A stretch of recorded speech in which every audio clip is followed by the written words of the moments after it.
Hello friends आज हम जानेंगे कि टेबुलेशन मेथड क्या होता है। टेबुलेशन मेथड को हम क्यूनी मैक्सी मेथड भी कहते हैं। चलिए हम जानते हैं इसको यूज क्यों करते हैं। इसका यूज हम बेसिकली बुलियन फंक्शन को सिंप्लीफाई करने के लिए करते हैं और इस मेथड को हम तब यूज करते हैं जब हमारे पास नंबर ऑफ वेरिएबल्स यानी कि बुलियन फंक्शन की वैल्यू 4 या 4 से अधिक हो, यानी कि 4, 5, 6 वेरिएबल तक हम इसको सिंप्लीफाई कर सकते हैं इस मेथड की सहायता से। चलिए हम जानते हैं अब इसको कैसे हम टेबुलेशन मेथड के द्वारा हम बुलियन फंक्शन को सिंप्लीफाई करते हैं। चलिए हम देखते हैं एक क्वेश्चन। ये देखिए, ये हमारा एक मिन टर्म दिया है y इक्वल टू सिग्मा 0, 2, 3, 6, 7, 8, 10, 12, 13। अब हम इसके लिए क्या करते हैं, कॉलम ए, एक कॉलम देखिए ये हमारा कॉलम ए हो गया, कॉलम ए। अब इसमें हम इन जो हमारा मिन टर्म दिया उन सब को एक तरफ मिन टर्म लिख लिए और उनकी बाइनरी हमने लिख लिया। ये देखिए 0 की बाइनरी, 2 की बाइनरी, 3 की बाइनरी, 6 की बाइनरी, 7 की बाइनरी, 8, 10, इस तरह हमने सबकी बाइनरी लिख लिया। और फिर हमने इन सब में से जो कॉमन है, यानी कि देखिए जैसे 0 तो इनका बाइनरी 0, 0, 0। और फिर देखिए 2 और 8 का, 2, 8 का इसमें जब जिसमें जिसमें सिंगल वन है, पहले हम क्या देखेंगे कि किसमें सिंगल वन है। तो देखिए 2 में सिंगल वन है, 2 में सिंगल वन है, फिर 8 में, 8 देखिए 8 में भी सिंगल वन है। अब हम देखें किसी और में तो सिंगल टर्म नहीं है ना, देखिए अब किसी और में सिंगल टर्म हमें नहीं मिला। अब देखिए फिर हम देखेंगे अब 2 टर्म्स कितने हैं, 1 के 2 टर्म्स कितने हैं। देखिए इसमें 1, 1 2 बार है। फिर देखेंगे हम कहाँ पर है, 10 में, 10 के पास भी 1, 1 है। और फिर देखिए 3 हो गया, ये 6 में भी 1, 1। और फिर 12, देखिए 12 में भी 1, 1, यानी कि 2 बार 1 आया।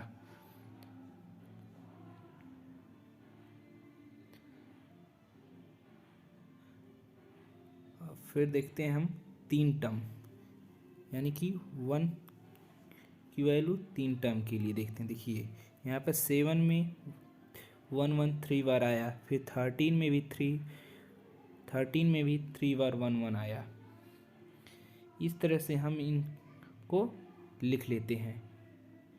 अब क्या करते हैं कि हम इसमें पेयर इम्प्लीकेंट ऑफ निकालते हैं। पेयर इम्प्लीकेंट मतलब होता है क्या, एडजेसेंट। 0 का एडजेसेंट 2, देखिए 0 का एडजेसेंट है, 0 का एडजेसेंट 2 हो गया, 2 का एडजेसेंट 8 हो गया है। और फिर 2 का एडजेसेंट 3 हो गया, फिर 6 हो गया, फिर 12 हो गया, फिर 10 हो गया। इस तरह से हम एडजेसेंट निकालते हैं। अब फिर देखिए जब 0 और 2 का एडजेसेंट क्या हुआ, 0, 0। अब इसमें देखेंगे कौन सी एक वैल्यू डिफर है, यानी कि देखिए यहाँ 0, 0, 0, 4 बार 0, यहाँ 0, 0, 1, 0। इसमें देखिए ये दोनों अलग हैं, यानी कि चेंज है। तो देखिए तब हमने इसको जहाँ जहाँ चेंज है उसको हमने इस तरह अंडरस्कोर कर दिया। अंडरस्कोर में इम्प्लीकेंट यानी कि मिसिंग टर्म। और देखिए फिर हमने 0, 8 को लिया, यहाँ से 0, यहाँ से 8। इसमें देखिए इसमें भी ये भी इक्वल है, ये इक्वल है। देखिए 1, 1 और 0, इन दोनों की वैल्यू अलग है, तो इसलिए हमने यहाँ पर अंडरस्कोर और बाकी सबको वैसे उतार लिया। अब फिर हम देखेंगे कि फिर 2 और 3 के लिए, 2 और 3 हाँ मिल गया हमें।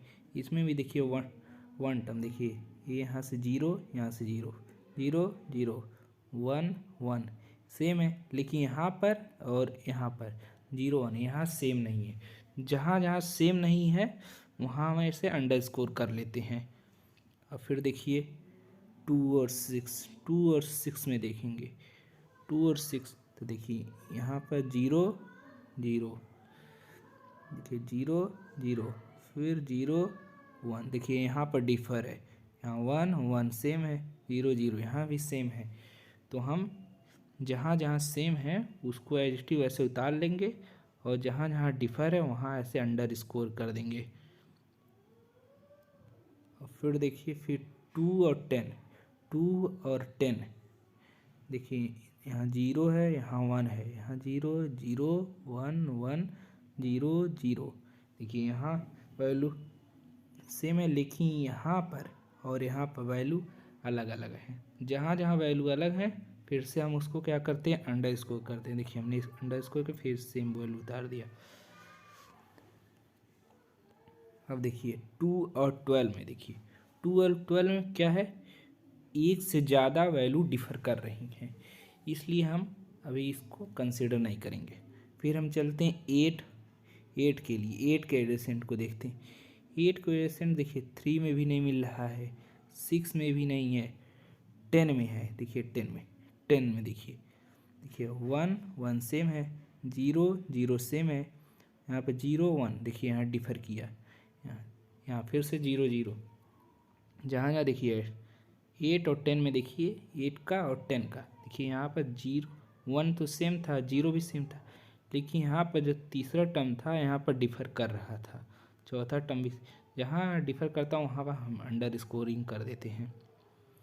फिर अब देखेंगे 8 और 12 में, 8 और 12 में भी हमारे पास एक डिफर टर्म मिला है। देखिए फिर से यहाँ 8 12 0 और 1, देखिए यहाँ पर डिफर किया तो हमने इसको 1 फिर अंडर स्कोर फिर 0 फिर 0 कर दिया।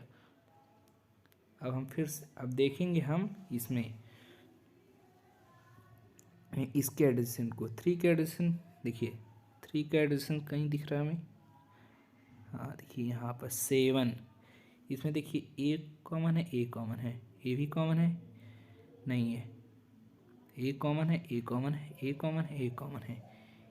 ये देखिए इसमें भी एक टर्म डिफर है, तो यहाँ पर देखिए 0 पहला सेम था, फिर चेंज था तो अंडर स्कोर कर दिया, फिर से सेम था, ये भी सेम था। इस तरह से हम इन सब की पेयरिंग कर लेते हैं। अब चलते हैं हम देखते हैं कॉलम डी में, कॉलम डी में हम आ गए। अब कॉलम डी में हम क्या, पहले हमने देखा 1 डिफर वैल्यू के लिए देखा था, अब हम देखें 2 डिफर वैल्यू के लिए, कहाँ कहाँ 2 वैल्यू डिफर करें। देखिए 0 0, यहाँ 0 0 अंडर स्कोर 0, यहाँ पर 2 0 2 और 0 8, इसमें देखिए कोई वैल्यू डिफर नहीं करेगा। देखिए यहाँ पर एक से ज़्यादा वैल्यू डिफर नहीं कर रहा है, इसके एडिशन को हम यहाँ पर नहीं, यहाँ भी नहीं हो रहा है। फिर यहाँ देखेंगे तो यहाँ भी नहीं हो रहा है, फिर यहाँ देखेंगे 8 10, देखिए यहाँ पर वैल्यू 2 वैल्यू डिफर कर रही हैं।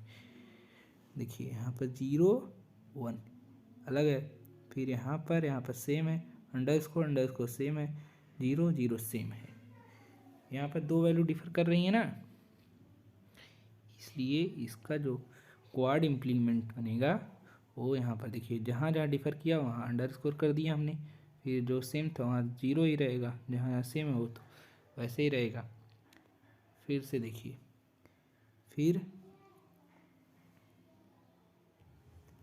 अब फिर हम यहाँ देखती हैं, यहाँ देखिए 0, देखिए यहाँ 0 8 और 2 10, यहाँ भी देखिए अंडर स्कोर सेम है, यहाँ पर 0 0 सेम है, 0 1, यहाँ देखिए डिफर कर रहा है, तो हमने फिर से देखिए ये जो वैल्यू हम लिखते हैं ना, ये इसको असेंडिंग ऑर्डर में लिखते हैं, हमेशा याद रखिएगा, ये जो वैल्यू लिखते हैं असेंडिंग ऑर्डर में ही लिखेंगे। अब फिर देखिए हम 2 3 और 6 7, यहाँ से 2 3 और यहाँ 6 7, देखिए इसके एडजेसेंट थे, तो यहाँ पर देखिए 0 0 सेम थे, 0 1 यहाँ डिफ़र किया, जहाँ जहाँ डिफ़र किया हमने उसको अंडर स्कोरिंग कर दिया और सब तो सेम था। अब फिर से देखिए यहाँ पर 2 3 हो गया और फिर 6 7, 2 3 6 7 देखिए।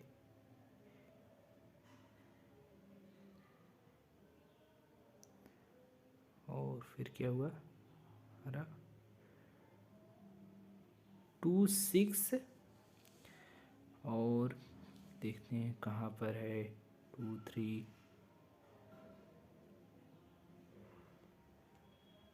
2 3 कहाँ पर है देखते हैं। हाँ ये देखिए 2 6, 2 6 और 3 7। यहाँ देखिए, यहाँ देखिए 0 0 सेम है, अंडरस्कोर फिर 1 1 0 1। यहाँ देखिए लास्ट में चेंज है, तो हमने इसको भी ऐसे कर लिया, असेंडिंग ऑर्डर में करते हैं और अंडरस्कोर जहाँ जहाँ वैल्यू नहीं सेम नहीं थी वहाँ अंडरस्कोर कर दिया। अब चलिए हम देखते हैं इसको क्वाड इम्प्लीमेंट कैसे हमने निकाले। अब ये तो निकल गया क्वाड इम्प्लीमेंट। अब चलते हैं हम देखते हैं कि इस तरह हम प्राइम इम्प्लीकेंट निकालते हैं। प्राइम इम्प्लीकेंट देखिए, अरे हमने एक बात तो भूल गया, चलिए आपको बताते हैं। देखिए यहाँ 2 0 2 जो जो हम टर्म यूज कर चुके हैं उसको हम टिक कर लेते हैं, टिक कर लेते हैं। देखिए 0 भी हमने यूज कर लिया, फिर 2 भी, फिर 6 भी, ये टर्म यूज हो गया, ये भी यूज हो गया है, ये भी यूज हो गया, और 2 6 भी यूज हो गया, 2 10 भी यूज हो गया, 8 10 भी यूज हो गया, 8 12 भी यूज हो गया है, 8 12 भी यूज हुआ है,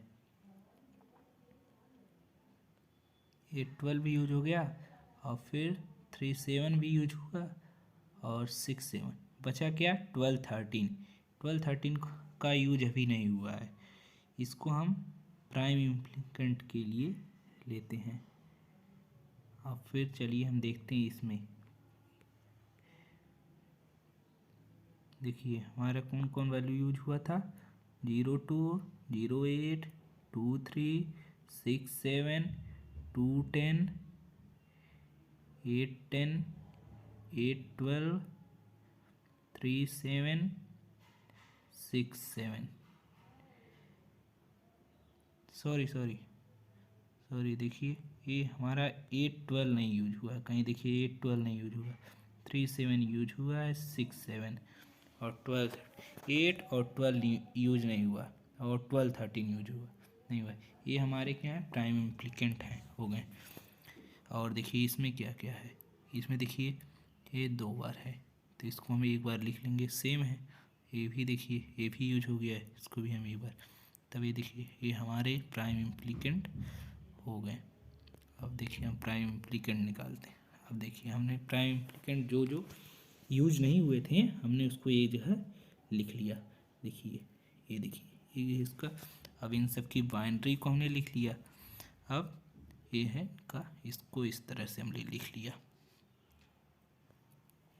अब इसको इस तरह ले लिया तो अब हम चलते हैं इस प्राइम इम्प्लीकेंट के लिए हम टेबल, जो एसेंशियल प्राइम इम्प्लीकेंट है या की आवश्यकता है उसके लिए हम एक टेबल बनाते हैं। देखिए ये देखिए ये हमने टेबल बना लिया। अब इसमें देखिए जो हमारा एक प्राइम इम्प्लीकेंट आया था, देखिए हमारा प्राइम इम्प्लीकेंट आया था उसको हमने यहाँ पर नोट कर लिया और एक कॉलम बना लिया। देखिए अब देखिए जहाँ जहाँ 0 2 8 10, तो 0 पर टिक कर लिया, 2 पर टिक हो गया, 8 पर टिक हो गया, 10 पर टिक हो गया। फिर क्या था 2 3 6 7, 2 पर किया, 3 पर किया, 6 पर किया, 7 पर किया, और फिर 8 12, तो 8 पर टिक किया, 12 पर टिक किया, फिर 12 13, 12 पर टिक किया, 13 पर टिक किया। अब देखिए हम देखते हैं पहले इसमें सिंगल टर्म किस में आया है। देखिए यहाँ पर सिंगल टर्म, फिर यहाँ पर सिंगल टर्म, यहाँ पर सिंगल टर्म, यहाँ पर जहाँ जहाँ सिंगल टर्म आएगा ना उसको हम यहाँ नीचे इस तरह से हम टिक कर लेंगे। देखिए यहाँ टिक कर लिया, टिक कर लिया हमने।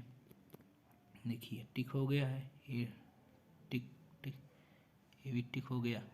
अब देखते हैं हम कौन कौन सी वैल्यू। देखिए इस टिक पर क्या है, इसके लिए ये था, ये था, फिर इसके ये जो टिक था यहाँ पर, तो देखिए बी बार डी बार आ गया। और फिर देखिए फिर यहाँ पर इस टिक से क्या था, ए था, ए टिक था, इसके लिए था, तो ए बार भी सी भी आ गया। फिर देखिए इसके लिए यहाँ फिर ये तो यूज हो ही गया है, देखिए लिख दिया हमने। फिर इसके लिए था, ये भी इसके लिए था, देखिए यूज हो गया है।